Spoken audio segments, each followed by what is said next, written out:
We're going to consider the integral from 0 to 2 of 1 over 3x plus 1 dx.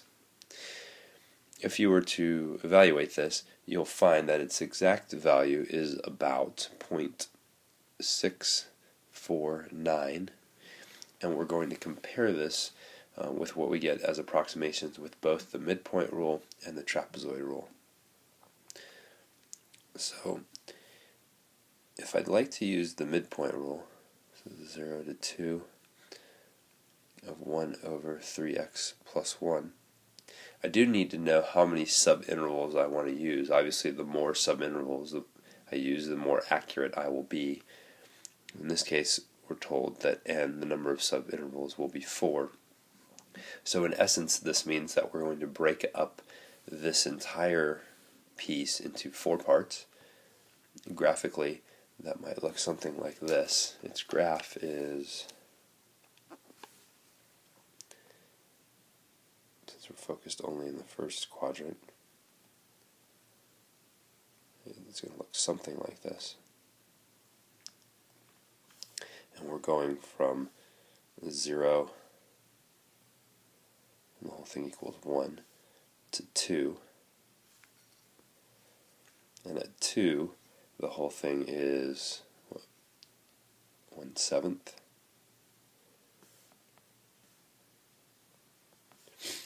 And so to break this up into 4 parts, well, we would have to go parts that are half a unit wide.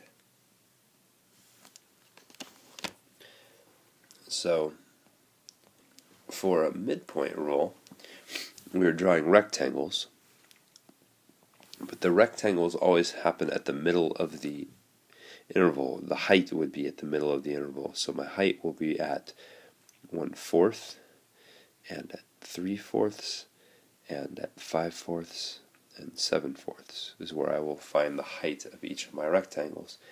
And the width of each of my rectangles will be 1/2. So as an approximation, I will have 4 rectangles, each with a width of 1/2,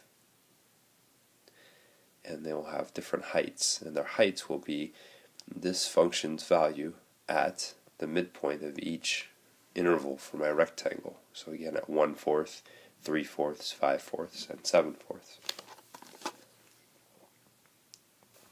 So when x is 1/4, this will have a value of 4/7. When x is 3/4, well, that'll be 9/4. This will be 4/13. When x is 5/4, that'll be what? 15/4, 4/19. And when x is 7/4, this will be 4/25. So again, this is the width of each of my rectangles, and each of these values are the height at the middle of the rectangle, right, or where it intersects the curve at the middle. When I evaluate this expression, I end up with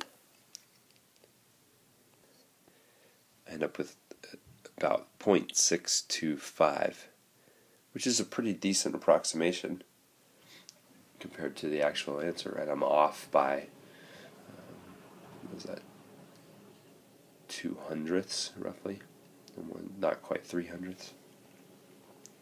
So that would be a midpoint approximation, and I'll repeat the same thing, and this time use the trapezoid approximation.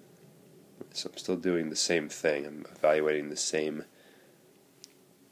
integral, but this time using trapezoids to approximate it. So I'll make my picture a little bit larger. And I'll use 4 trapezoids. So this is doing something like this. And at 2, we already know it is 1/7. And to make trapezoids, I will have to use each of these values. And the picture will look something like this. I'll have a trapezoid. One base is at 0, the other base is at 1/2. So I will need to know the height here. Second trapezoid, its base is at 1/2 and 1. Third trapezoid, its base is at 1 3/4. Third trapezoid, or fourth trapezoid, base at 3/4 and 2. And the height at each of these places, at 0 it's 1. At 1/2 the height is 4/10 or 2/5. At 1 the height is 1/4.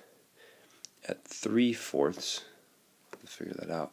So it's going to be what, 9/4 plus 1, so that'll be 4/13.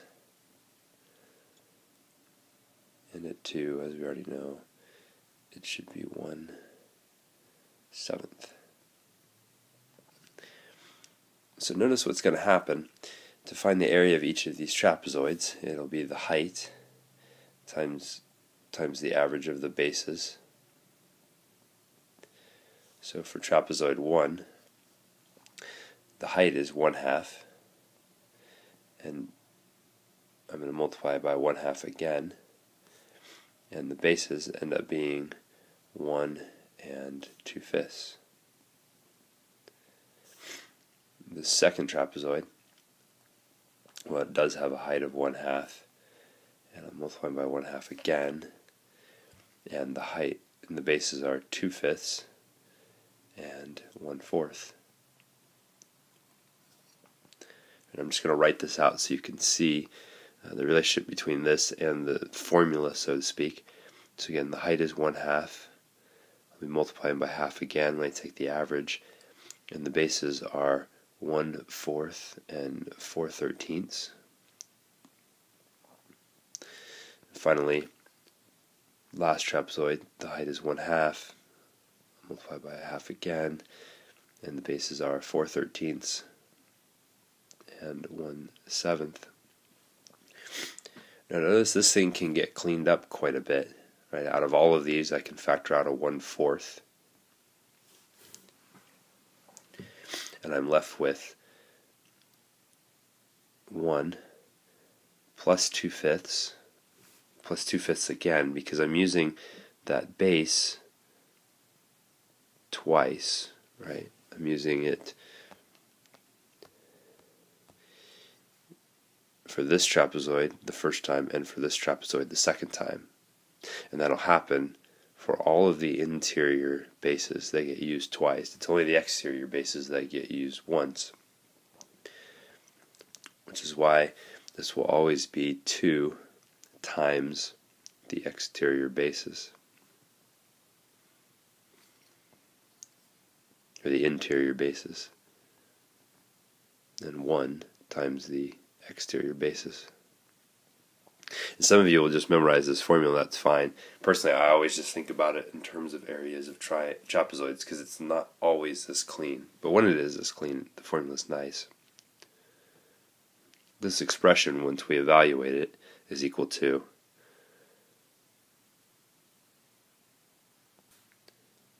is about 0.765. And really what this boils down to is that our integral is equal to 1/2 for the height of the trapezoids times 1/2 for the average of the bases times the quantity 1 plus 2 times 2/5 plus 2 times 1/4 plus 2 times 4/13 plus 1/7, and that's about 0.765. In this case, it ends up being an overestimate, not an underestimate, so that just means that our picture is misleading and still relatively close to the exact value.